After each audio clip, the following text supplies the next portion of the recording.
വറുത്ത് കോരി കഴിഞ്ഞാൽ കുറച്ച് നേരം കഴിയുമ്പോഴേക്കും പപ്പടം പോലെ പൊടിയുന്നത് കൊണ്ട് പൂരി ഉണ്ടാക്കി കഴിഞ്ഞാൽ ആർക്കും ഇഷ്ടമില്ല കഴിക്കാൻ കേട്ടോ.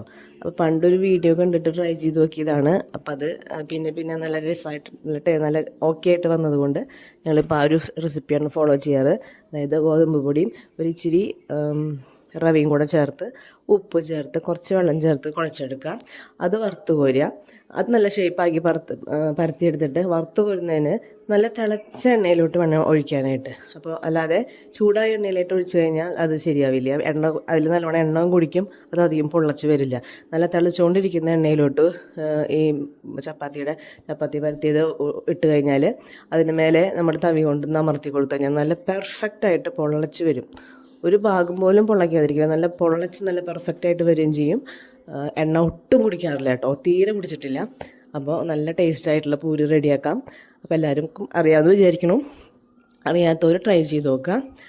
കറക്റ്റാണോ എന്നുള്ളത് കമൻറ്റ് ബോക്സിൽ ഇടാം കേട്ടോ. അപ്പോൾ വീഡിയോ ഇഷ്ടപ്പെട്ടാൽ സപ്പോർട്ട് ചെയ്യാൻ മറക്കരുത്. സബ്സ്ക്രൈബ് ചെയ്ത് സപ്പോർട്ട് ചെയ്യാം. ബൈ.